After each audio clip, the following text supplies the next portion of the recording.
In this week's Floodlights, we have a chat with the new Executive Director of the Mercedes-AMG PETRONAS Formula One team. Hey guys, join me as I meet up with the newest member of the Mercedes-AMG PETRONAS Formula One team. They call him Toto Wolff. And in our Through the Chicane segment, we travel to Berlin, Germany to meet up with a talented Malaysian racing in the German Formula 3 series. Guten Tag! Join me as I hang out with Nabil Jeffri at the ATS Formula 3 Cup race weekend right here in Germany. I'm Darren Lee. I'm Nabil Jeffri. And this is Motorsports at PETRONAS. You gotta run, run, run. You gotta run, run, run. You gotta run, run, run. You gotta run, run, run. Yeah! Run, run, run. Run, run, run. You gotta run.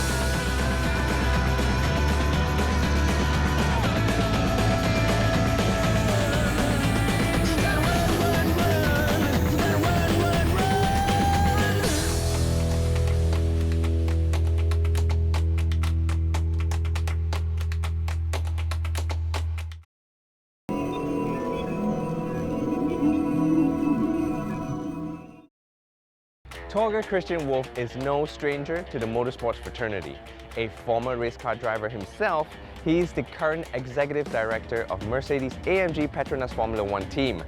At just 41, this man has made an impressive career in the Formula One.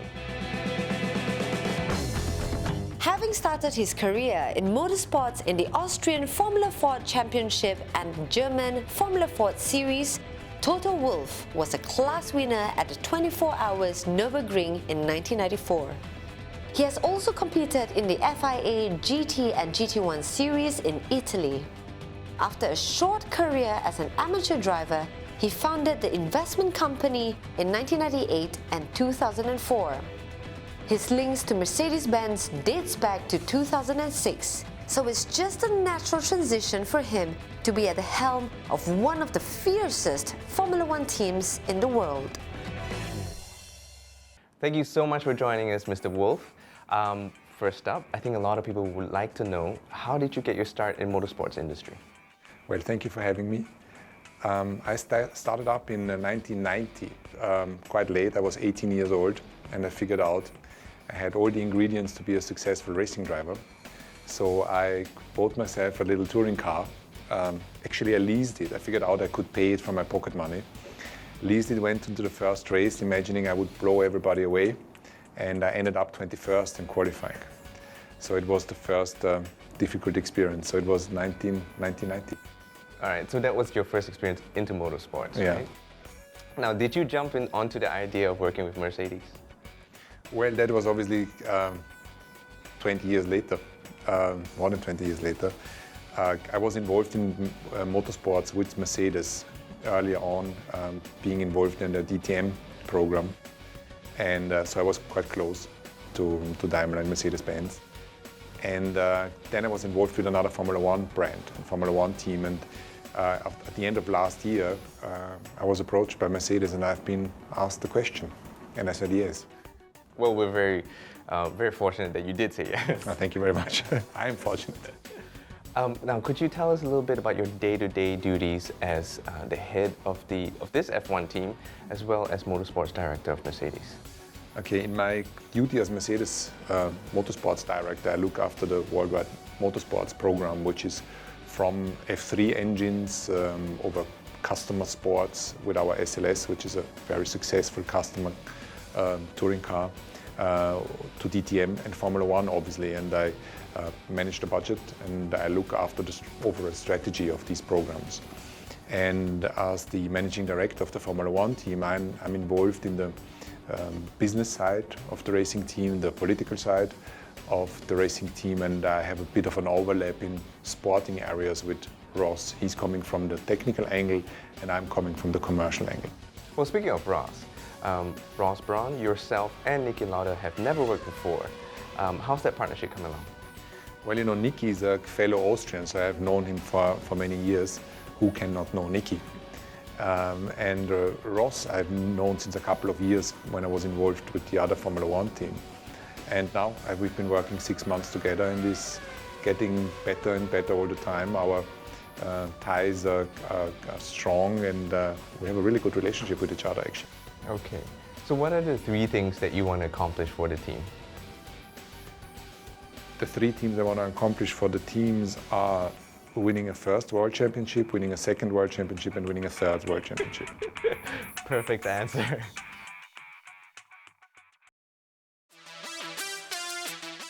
What do you think about the 2013 F1 W04 Silver Arrow? Great progress. The guys who have built that car have built a fantastic and quick car, probably the quickest car on the grid in terms of a one-lap performance. And we have shown that with numerous polls so far. We are a little bit struggling still on race day. Sometimes if temperatures are getting hot, or if the racetrack is a so-called high-energy track with quick corners. And we have to work on that. So overall, I would say the F1 car this year is a silver bullet, a silver arrow, but we need to work on race days.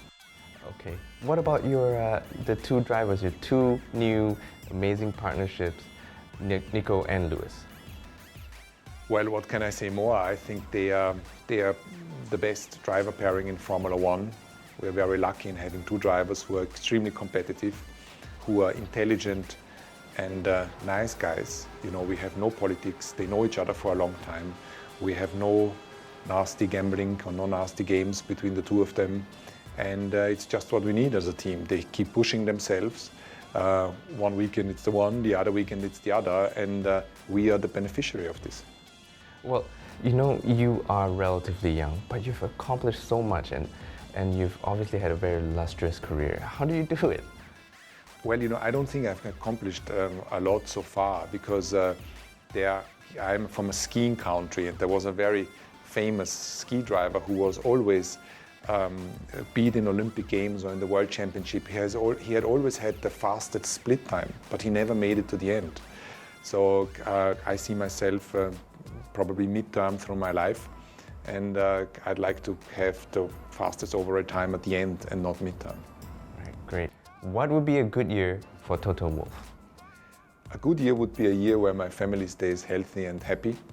That is very important, and that we as a team in Mercedes, in the Formula One team and in DTM, we do well and we continue the upward slope. We continue on the upward slope as we have done now, and that is enough. Well, we wish you all the success and thank you so much for being here with us today. Thank you very much and thank you for having me. I am in awe by that man.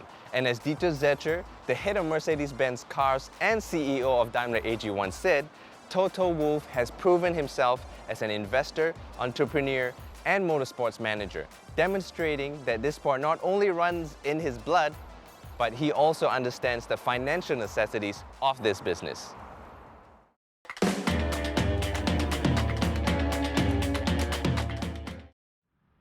Germany, a thriving country of 16 states.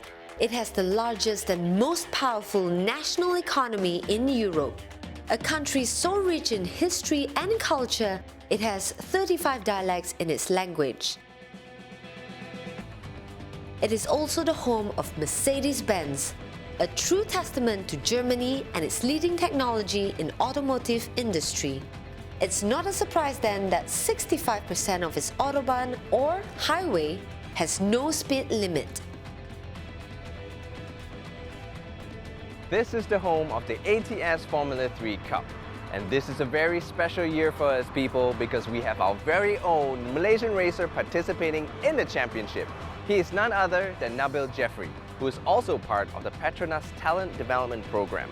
Now some of you may know this, and the ATS Formula 3 Cup is just a stepping stone into the world of Formula racing. Industry greats such as Michael Schumacher, Jarno Trulli and Gary Puffett are some of its notable graduates. It's almost safe to say that those who succeed here will go on to dominate and rule the motorsports world. This year's race calendar consists of 8 rounds in Germany and 1 in Belgium. I'm gonna go meet up with Nabil, and I think it's this way.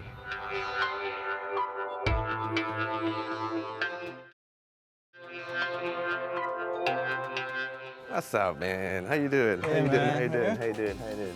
Good to see you Good, again. man. Good to see you. How are you? I'm good. Thanks for letting me hang out at your gym. No man. problem, man. No problem at all. Just want to run a couple of questions by you. Yeah, sure. How long have you been a professional racer for? I've been doing go-karting since I was 7 or 8 years old. And then after a few years in karting, when I was 16, I think I thought it was the right move to cars. So I went to Formula BMW for 3 years. And then this year, 2013, is the first year for me being in Formula 3. And it's going quite good so far, hopefully. Yeah. Well, since we're here at the gym, obviously you're very disciplined with your fitness regime. And do you find that hard at all? And how do you find the balance between, making sure that your diet's, on track, your fitness regime's on track, and how does that help your racing career? I think you just have to be really disciplined with yourself. I mean, especially when you're away from Malaysia, because that's where you're quite comfortable with being at home and getting proper food is easy. But then when you're away, I think it's important for you to be disciplined and tell, whoever brings you along, like to tell your parents or to tell your manager to, I want proper food, and not just like oily food or stuff like that. So you just have to be very strong and disciplined about it. Especially when it comes to race weekend, where everything has to be very perfect, and the food you take, the workout you do, and the stuff like that has to be very, very precise. So I think it's very important. Discipline is the key. Well, speaking of being away from home, how have you been adapting to Germany? How have you been adapting to the food, the weather? Tell us about it. Honestly, the food is... I can't say much about the food. You can't beat home. Yeah, for sure. Home is still the best food. But you just have to adapt because you're here for a few months, and then if you don't adapt, then there's nothing much you can eat. So I try to actually, try to eat German food, which is hard for me because it's always just pork everywhere. But I'll try and eat, Italian food or other food that's available. And the weather? How have you been coping? How does having to cope with winter and then race during winter? It must be really difficult. Very difficult because coming from Malaysia where it's 36 degrees, and then when you come here, when I started coming to Germany, it was about 1 to 5 degrees, and it was really cool for me. Not comfortable at all being in the car, being so cool. But now the weather is quite good. It's 24, 25 degrees, and yeah, getting acclimatized to the weather. Being in a different country, experiencing new food and starting your new career, what motivates you? What keeps you going? For me, I think the thing that keeps me going is the will for me to be in Formula 1, because this is the right path for me to be in Formula 1. And every driver who be in Formula 1 went through Formula 3. And I've been through quite far in my career, and I think it's no turning back right now. So I just have to do everything right and do everything step by step. Because for me, I don't think I'm quite far from Formula 1, but if I do it right this next few years, hopefully I'll be there in Formula 1 one day, Yeah, of course, man. We really hope the best for you. Well, in the sports industry or in the sports world, who inspires you? Who do you look up to? For me itself is, there's a lot of people actually. My family, my dad, my mom, my manager, and my late grandpa. They always motivate me in every angle, They always try to tell me that, I don't know how, but they're the most important people to me. And I don't know how they always tell me again and again how important it is to be really disciplined and to be really focused on your goal. Because, being myself as a teenager is hard because when you're 19, you're 20 is a time where a lot of things distracts you, So I'm very glad that I have this kind of people in my life to tell me what's wrong and what's right. And yeah, I'm very grateful, and I look up to them. Is there someone in the sports world or the motorsports world that you look up to? Right now it's actually Lewis Hamilton, who's driving for PETRONAS as well. And I'm quite lucky to be associated with the same team with my idol. So yeah, I look up to Lewis Hamilton since I was young. And I want to be like him one day and driving for PETRONAS. Well, we have no doubt you will, and we hope the best for you. So what's next after the gym? Where are we going? Let's go to the track or not? Let's go.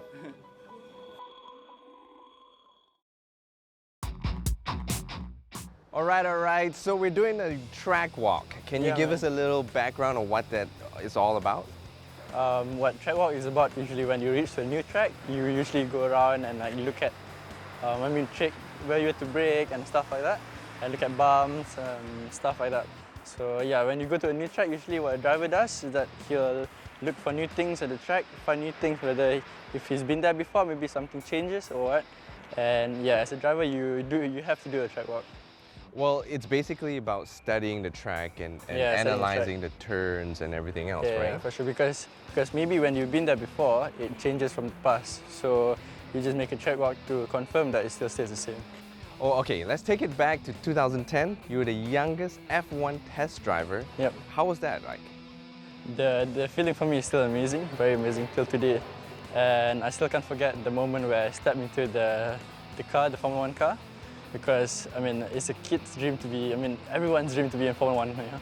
So for me, being only 16 back then and being in Formula 1 car was really amazing. I can still feel the speed right now coming from 0 to 320 was really amazing. Nothing can challenge that. So fast forward to today. Yep. You're currently racing in the ATS Formula 3 Cup Yep. as a PETRONAS Talent Development driver. How was your reaction like when you first heard that you were selected? I was surprised because, I wasn't from PETRONAS before. And then suddenly when I got the call saying that you're into the PETRONAS Development Programme, and I was like, wow, no one did that before, you know? So yeah, I was quite surprised, but then at the same time was because I had a big commitment, which is PETRONAS, and I know that they don't simply choose the drivers. So it was a big responsibility for me to carry, but I think I'm going to do it quite well. Since we're on the topic of the championship, tell us about the ATS Formula 3 Cup. What's it all about? ATS is actually, they have a lot of F3 racing. They have like the German F3, which is I'm racing this year. They have the British F3, they have the European F3. So before you moving up to Euro F3, you have German F3, which is what I'm doing right now. And the races are usually 30 minutes long, and they have 3 races in one weekend, only 1 qualifying. And for the race 1 and race 3, they have they're following the fastest lap and the second fastest lap. Race 2 is how you finish the first race, and they'll reverse it. So the race 2 is a shorter one, which is about 20 minutes, and yeah, that's much about it. Tell us about your prep work. How do you get yourself into the zone? For me, I think the preparation is the key, because you can't arrive to a racetrack knowing nothing but the track, knowing nothing that. It feels more comfortable as a driver. You've been preparing for months and months, and then you've been doing on a simulator, you've been doing a fitness program and stuff like that.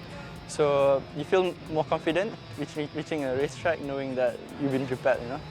Well, are you a superstitious guy? Do you have any routines that you have to follow before? Your own personal routines you have to follow before the race? For me itself is that when I reach the racetrack, I'm a totally different person. I can be quite playful sometimes, but when I'm at the racetrack with my engineers, it's a totally different person. You can ask my dad or anyone. It's just, I don't know, I'm just a different person altogether.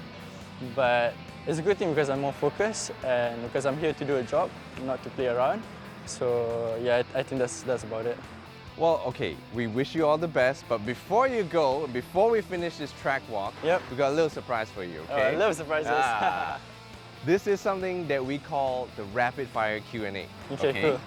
Bam! So what I'm gonna do is, I'm gonna fire off 10 questions, and you have to answer them in quick succession, okay? So let's see how many you can get. Ready to go? Wait, what do I get if I get all correct? Well, let's see. Maybe I will award you with nasi lemak. That's not bad. We're far away from home, so you should be happy. Okay. Okay, so I'm gonna fire off. Ready? Yep. First question. When did the PETRONAS Twin Towers open? 2000. 1998. What were you gonna say? 1998. Also wrong. The right answer was August 1999. No worries, next question. Okay. Where and when was the first official Formula 1 race held? France. Yes! In 49. Oh, 46? Yes! Yes, sir. Bing, bing, bing! That was lucky One. guess. All right, the first one right. Okay, next. What are the colors of the Malaysian flag? Red, blue, white, yellow. Bam! Next, in what year did Malaysia first participate in the Olympic Games? Olympic Games, Mm-hmm. 1994. Wrong. 1964. Oh, you got it right on the second try. Next. Okay, so true or false? The sky bridge at the PETRONAS Twin Towers. True. No, just kidding. Sorry? Well, you got it right. You got it right. He's What was a it? psychic. What was it? Next. Well, the question was if the true or false, the sky bridge at the PETRONAS Twin Towers is the highest two-story bridge in the world, and Yeah. you answered true without True. even hearing the rest of the question. Great. Yeah. Complete this song. We will. Rock you. Bam. Next, Come on. complete this quote. Float like a butterfly. I don't know. Drive like Nabil, I don't know. Almost. It's float like a butterfly, sting like a bee. Oh yeah, okay. Who is the world's #1 professional female squash player? Nicole Here's a David. hint. Bam! I didn't even have to give you a hint. You got it right. Of course. Who is known as the Flying Sikh? Karamjit Singh. Is that nice? All right. So next. I thought you said only 10. Well, this is the last one. Last Okay. question. Last question, most important. Who won the first Formula 3 Grand Prix of Macau in 1983? Ayrton Senna. Thank you, sir. You got 9 out of 10. Not bad, huh? The highest that we've got so far. Well, we wish you the best. Thank Thank you you. very much. Thank you so much, Darren. And for the rest of the season, we'll see you at the checkered flag. Thank you so much. PETRONAS' Talent Development Programme is aimed at nurturing and developing young Malaysian talents through partnerships with strategic championships and teams. We are finally at a time where we can really see the benefits from all the hard work from everyone involved in the Malaysian motorsports industry. We're definitely on the right track and moving forward. Don't forget to log on to www.petmos.com.my for all the information on your favorite drivers, teams, and race results. Thank you so much for joining me. I'm Darren Lee, and this is Motorsports at PETRONAS. Guten Tag! Join me as I hang out with Nabil Jeffri right here at the ATS Formula 3 Cup Race Weekend right here in Germany. I'll do it again because I said it wrong. Don't forget to log on to www.petmos.com.my for all the information on your favorite teams, racers, and ice cream flavors. He is none other than Nabil Jeffri. He is also part of the PETRONAS Talent